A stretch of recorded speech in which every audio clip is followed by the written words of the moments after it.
Welcome back to the Fantasy Endgame. I'm Pierre, here to help you with some waiver wire pickups for hitters and pitchers now heading into the final week of August. So I think we have to start with a name that did not think would be relevant for fantasy in the year 2022, but Albert Pujols, that's right, Fat Albert, is back. That quest for 700, not going to have to wait till next season. It looks like he is hellbound to get it this year and be done with it. It's supposed to be his final season. He wants that 700 home run mark, and it looks like he's going to get it because right now he's on a tear. Turning back the clock, I don't know what it is, but look, he's got 7 home runs just in the past 2 weeks. He's also driving in plenty of runs, as you can imagine, 14 RBIs in that span. Look, hitting in the middle of that Cardinals lineup, one of the best teams in the National League, he's going to have some value. So the thing is, he's used to be a batting average sink. The last couple years, we expected, yeah, he'll get you some home runs, but at the cost of your average. Well, the way he's hitting right now, he's up to 277 on the season. And now, granted, he hasn't been playing a full complement of at-bats throughout the season. But look, the way he's hitting right now, and you know what he's capable of, even if it's an older version of Pujols, when he's hot, he is hot. Look, you might as well stream him until he slows down. So Albert Pujols should still be available in plenty of leagues. If he isn't yours, grab him while you can.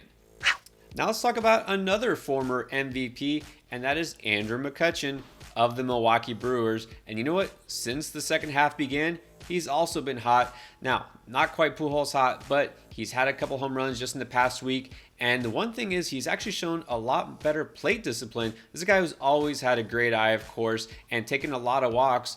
But the strikeout rate is also coming down. Look, he's actually in the second half among the top 20 in walk over strikeout ratio. He's dropped his strikeout rate 3% while increasing his walk rate 3%. So he's making better contact. He's got the power. We know that. Now, he might be, I wouldn't say a sink, but his batting average is not necessarily going to help you. He'll give you something about the 250s. You won't see a big boost in that category. But again, hitting in the middle of a very good Brewers lineup. So he's going to give you value. The speed, no, it's not there anymore. We've known that for years. He's not going to get you steals, but some power production. Look, McCutchen, while he's hot, I say take full advantage. All right, how about another crusty old veteran, what is shaping up to be kind of the all old-timers version of waiver wires after I gave you rookies and prospects last week. But look, Evan Longoria is a guy, we know he can still hit. We just don't know if he can stay on the field because he hasn't been doing it this year. I know, I get it. He'll be healthy for a week and hit the IL. But look, he's out there right now for the time being, just got reactivated. And what did he do? Just tonight, hit a home run, 2 RBIs. Yesterday, a home run and 4 RBIs. He's got a 14% barrel rate this season. That's not just the highest of his career. That's really good. That's a really high mark across the majors. All right, so in the time he is on the field, he's going to give you value, especially with power.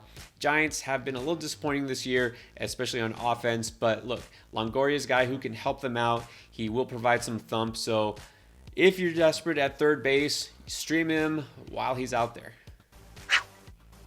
And then let's circle back to the Cardinals. I feel like I've talked about them a lot this year, but you know what? They're a really good team. They have a lot of offensive weapons and sometimes unexpected ones. So let's talk about Lars Nootbaar. All right, so this is somebody who actually ripped it up in the Arizona Fall League, but wasn't sure if he would get his chance this year, and now he is. So getting to fill in the outfield. And since the second half began, he's hitting 296, got 3 home runs, 13 RBIs, but more importantly, 20 runs scored. So he's been one of the top run scorers in the league since the second half started. That is noteworthy. Look, runs scored isn't the sexiest category, but it counts just as much as all the others. He can hit for average. He's not going to give you a bunch of power like the other guys I mentioned here, but obviously, he's a guy who can get it done in most of the counting stat categories. It will give you a little bit of pop. So look, as long as he is hot, why not take a chance on him? We know he doesn't have quite the pedigree of some of their other outfield prospects, guys like Dylan Carlson, who's kind of disappointed this year, right? Juan Yepez was looking really good, and then he's been on the shelf for a while. So Nootbaar is going to continue to get playing time. Like I said, as long as he keeps crossing the plate at that rate, look, if you're in a roto league, you need runs. This guy can help you right now. All right, to the pitching side, let's start with Dustin May. We knew he would be activated a week ago. I didn't mention him because I honestly wasn't sure how he would be used, Obviously been gone a year because of Tommy John surgery, and this seems to be an epidemic now for the Dodgers, unfortunately. Walker Buehler just announced he's going to have Tommy John. He'll be missing, obviously, the rest of this year and most of next year, if not all of it. So you'd think they'd be careful with a guy like May, an elite, young, talented arm, but they kind of threw him back in there. Honestly, thought he might be used as an opener or maybe in relief at first, but he went 5 innings, which is pretty decent for his first time back, and he struck out 9 guys. So he pretty much announced he's here to stay, and he could be kind of the replacement for Buehler that they need the rest of this postseason. All right, so May, we know what he's got. He's a flamethrower. He has all the things you look for in an elite ace pitcher. Will he be stretched out beyond 5 innings? It's hard to say. Look, I didn't even know he would go that far that soon, but obviously the Dodgers need him. We know the talent is there. If he's still available, you have to scoop him up right now. I really don't care what kind of format you're in. Add him if he's out there. Now, here's a young guy that just jumped on the radar this year. J.P. Sears went from the Yankees to Oakland, and that is a good thing, at least for fantasy. So look, I've talked about Frankie Montas, a guy who's kind of a high-profile arm, really strong pitcher. Going to the Yankees, that's worse because, look, the ballpark factor, I've talked about this before, Oakland has one of the best for pitchers, not an easy park to leave the yard. And, you know, the Yankees, all that offense, of course, their ballpark, a little more favorable for hitters. So Sears saw the opposite. He goes to a better situation. You'd think, okay, well, you're not going to get wins like you would in New York. Oh no, he's 5-0, all right, and that's mainly because he knows how to get hitters out. On the season, got a 1.93 ERA and a .96 WHIP. That'll get the job done. So this is a guy that, well, stop me if you've heard this before, he isn't going to strike out a lot of batters, all right? So he's effective, but that's the one area that's lacking. Look, there's always got to be something, right? So he's not going to get you a lot of whiffs, only has 23 strikeouts in 37 innings pitched. But at this point on the waiver wire, you're looking for what you can get. So Sears, a young pitcher that has been really effective, keep it going until he shows signs of slowing down. His next start will be a true test. It's against his former team, the Yankees, which normally you'd say must sit, don't even chance it. But the way the Yankees are playing lately, maybe that's the time you should trust him and roll him out and see what happens. Now, I've talked about Nick Lodolo a couple times this year. Early on, like one of their promising young arms along with Hunter Green, got the call and then went on the injured list, came back, promising, but been inconsistent like any young pitcher. So again, had one of these rough starts not too long ago and then came back and shut out the Phillies over 7 scoreless innings. What he definitely brings to the table is strikeouts. He's got 77 in just 60 innings pitched.